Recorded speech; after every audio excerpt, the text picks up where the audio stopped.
So I'm here with William Spearman, who has just stepped off the stage after presenting at the fourth OptaPro Forum. William, it would be really good if you could just give us a bit of an overview about your presentation, Sure. the inspiration behind it, and kind of how you found that process. Okay. So last year, I was invited to speak here at Opta, and I presented a model of pitch control.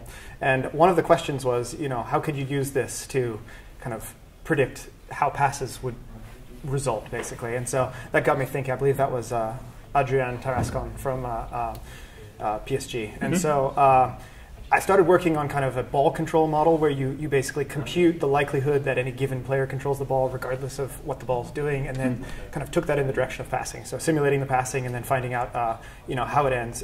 So yeah. Cool. And I mean, so of the presentations we've had today so far, yours was the first one that combined the Opta detailed event data and optical tracking data. I know that's something obviously you looked at last year as well, but is that kind of talk a bit about that process? I imagine is it a fairly convoluted one, complex one? It's a little bit convoluted, that's for sure. I think you're dealing with timestamps. You're dealing with the fact that the data doesn't start at the same times. So trying to kind of sync that up can be a big challenge. And so came up with a few algorithms for that. Additionally, sometimes you just have to manually correct it. So, but in general, both the data streams have become quite high quality, I would say. It's just difficult to kind of use them together. So yeah, hence the challenge behind your work. Yeah, yes. Okay. So in terms of what you actually presented, I thought it was fascinating the way you were looking at not only the quality of the pass per se, but the quality of how the player received that pass, if that makes sense. Right. It'll make far more sense when you present it.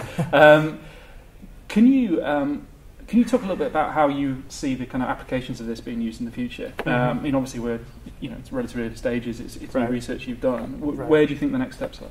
Yeah, so I'm really excited about this model in general because I think it's kind of a new approach to using tracking data in soccer, trying to understand what it means to control the ball, and then how you can do that in various situations. So of course, this talk was about passing. I think it can apply to open space. I think it can apply to a lot of other scenarios. So the first step really, I think, is to develop metrics and kind of validate those metrics, make sure that they're giving things that we understand. So that first step I kind of talked a little bit about today, where you're talking about the value of a pass. Is it something that's going to help the team score, or is it something that maybe was a poor decision? The value of the pass, the precision, whether or not that pass was executed skillfully, and then lastly, just kind of that on the receiving end of things, like how a defender and how receivers are performing relative to others in the league, and you can kind of evaluate from a player level. What I'm most excited about, though, is that kind of team tactical strategic level where you're really starting to look and see positioning tactics and formations. Okay, so in terms of the uses of the research then, so the two kind of main practical uses of what it is you're doing would, I guess, be obviously the ability to rank players' ability to make and receive passes, but then also you think you'd look at being able to interpret teams' tactical decisions, that sort of thing as well? Yeah, I've got some ideas on how we can basically use kind of this same model to evaluate whether or not a player is appropriately positioned and when they're out of position potentially. And I think that's an exciting avenue of research. One of the things I'm most excited about is how analysts can kind of use this sort of approach to identify moments in a game without having to rewatch the footage over and over and over again. So possibly helping kind of streamline that role of the analyst in determining crucial moments in the game where maybe a mistake or a turning point occurred. Interesting. Okay. And more generally then, just finally, as you say, so you presented at last year's OptaPro Forum as well. That was your first OptaPro Forum.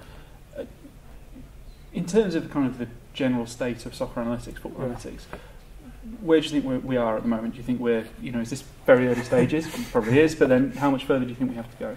Well, I guess I would have to say I'm kind of in this candy store, child in the candy store stage where I'm fairly new to the field and I'm just kind of exploring all the possibilities and just really excited to see the other work people are putting out.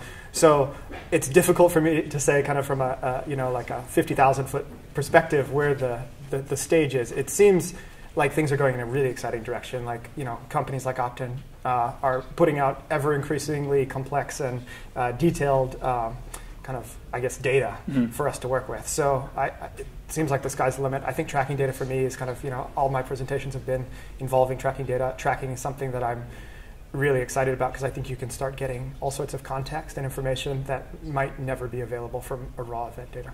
Very cool. All right, William, thank you very much. Thank you very much.